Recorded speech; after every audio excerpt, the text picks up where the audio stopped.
It's another day on the internet, folks, which means that everything is still falling apart. Meanwhile, Nikita Dragun got attacked by Caniff. Trisha Paytas and Ethan Klein are still at war, and David Dobrik made a very shady return to the internet. By the way, folks, I recently had the distinct opportunity to play the brand new Need for Speed Caitlin's Joyride. It's an excellent game for everybody out there who loves vehicular manslaughter. Irrelevant news. The governor of California, Gavin Newsom, who can be seen here doing his best impression of the Joker without makeup, recently announced that the state is open again. Well, good morning, everybody. Is that Optimus Prime? It is a privilege to stand by your side.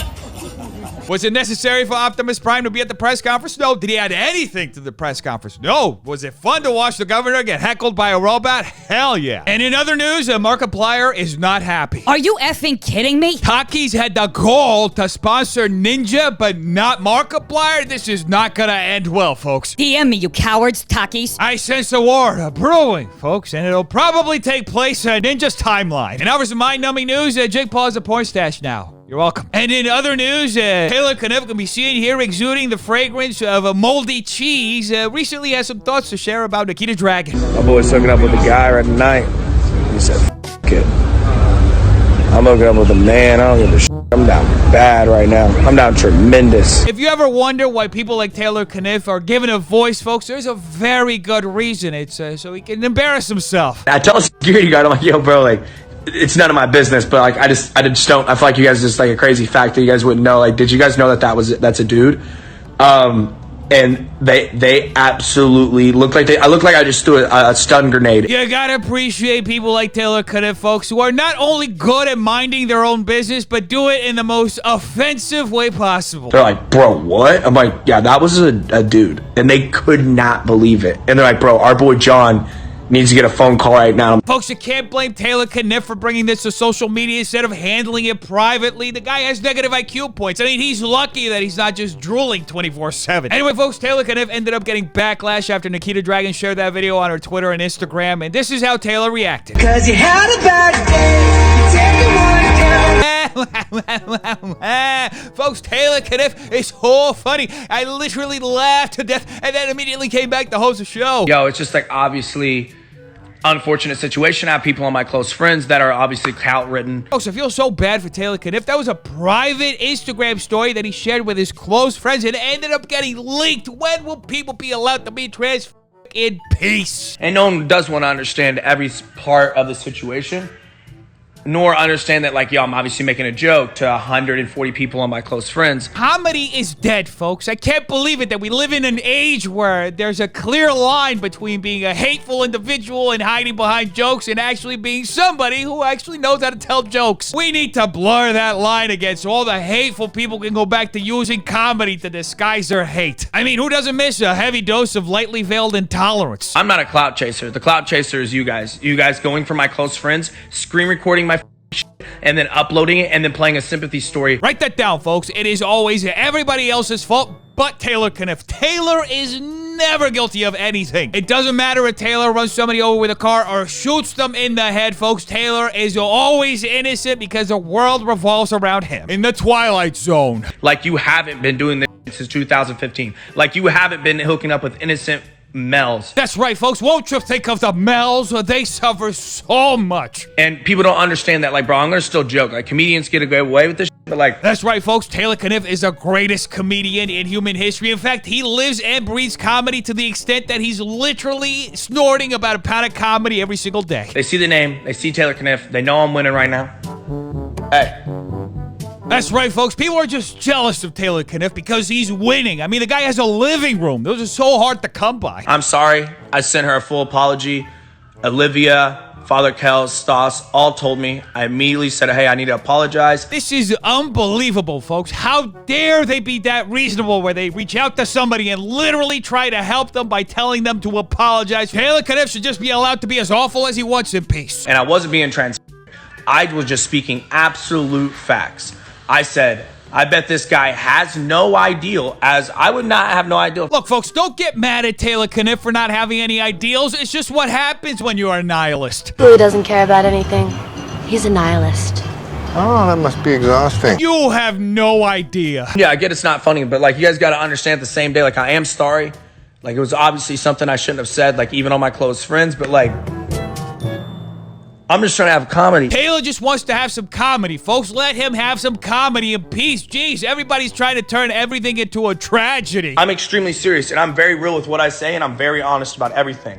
When it comes to someone like Nikita Dragun, it is all lies, manipulation. You can tell that apology that Taylor sent Nikita was real genuine. Kind of like this pair of Abibas I just bought. This man is on his live saying I'm doing this for clout and he's bi. Sir, you haven't been relevant since MagCon. Sit your trans butt down. It's sad I even gave you any kind of attention. Oh, come on, folks. Let's not send any hate to Taylor Caniff. He just wants to comedy. Can't we let him keep commenting in peace? Trans lives are constantly under attack. Simply living your life becomes a threat to the ignorant. A simple misgender or side comment could cost us our lives. Unfortunately, that doesn't take into account the fact that Taylor was just commenting, folks. So you gotta let the man comedy, because he just wants to comedy. Comedy, comedy, comedy. I fear even being around a man as a trans woman, let alone date one publicly. His life now is at risk for being involved with a trans woman. It's so sad. Now, folks, I know a lot of these points that Nikita is making sound really good, but let me tell you something. Won't you think of poor little Taylor? The guy just wanted to be a trans private. Can't we at least give him that? I pray to see the day a man will love a trans woman publicly without fear. Well, I pray for the day where men like Taylor Caniff can go back to ridiculing other people for not being white males in peace. Remember, folks, Taylor is a victim in this situation. Can't a guy comedy anymore? Trans women are women. And Taylor Caniff has an IQ of negative 3,677. You want me to leak some real info? Nah, you've been doing this 2015. You would hate that. You changed to trending seasons. Keep changing for clout.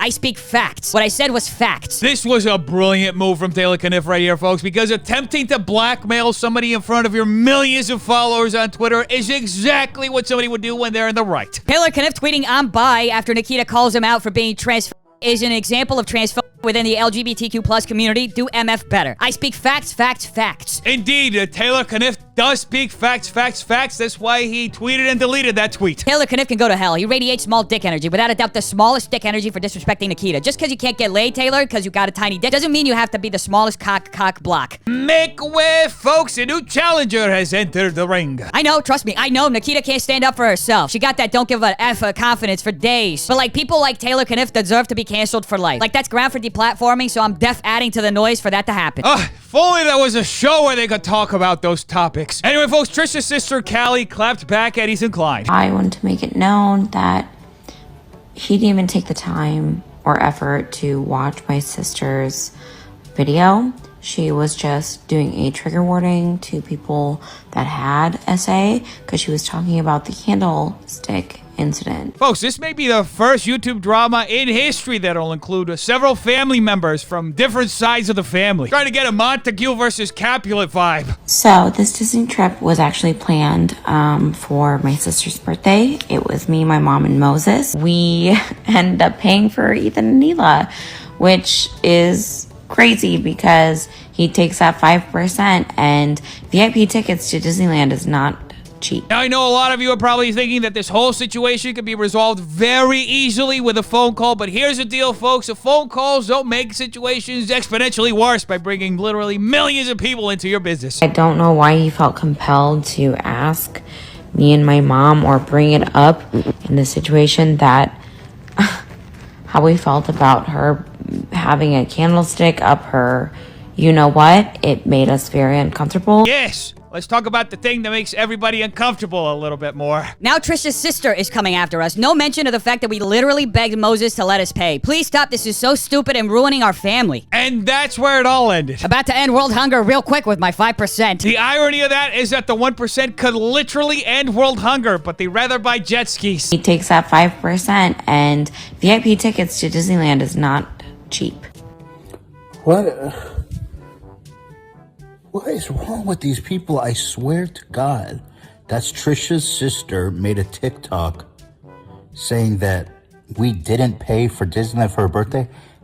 Okay, I begged Moses, begged him to let us pay. I don't know about you folks, but I feel like I shouldn't be present while this discussion's happening, and yet here we are. According to Trisha's family, this 5% that I was taking for production fees could cover the national debt at this point.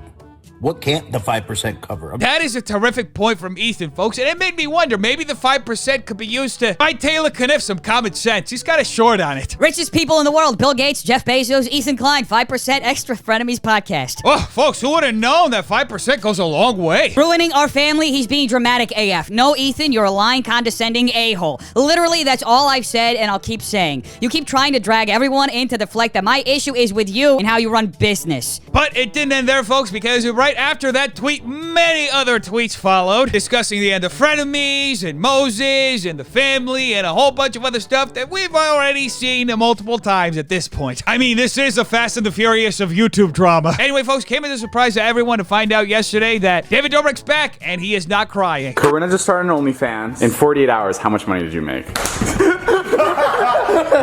hours. Oh my. I made a little over $1 million.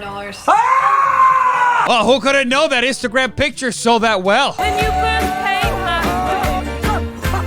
Oh, don't worry, folks. Even if that golf cart ended up running over Todd, David hired a very good HR person who could probably find a paramedic in a day or two. Because as the tradition goes with the Vlog Squad, every time they get together, somebody gets hurt. Just like Zane shared that he got hurt in an Instagram picture posted hours after David's video. Don't worry, there's a perfectly good explanation for it. When two besties play a friendly game of spike ball and scrape their knees, shins, and toes on the one rock on the whole grassy field. Unbelievable, folks. How did David Dobrik manage to surround himself with a group of people who's getting hurt like they're still 9 years old? New vlogs every Tuesday. Now, folks, before you jump to conclusions and start thinking that David is being a little shady, uploading on the first Tuesday after Frenemies ended and then continuing to upload on Tuesday, don't worry, folks. David is not that calculated. In fact, he kind of just tripped and put the vlog together, and it kind of just uploaded itself. Can't wait for my comeback. Thanks for putting me in the new vlog. If Dirty Dom manages to make a comeback, somebody should tell Kevin Hart that cancel culture doesn't exist. And now, palate cleanser.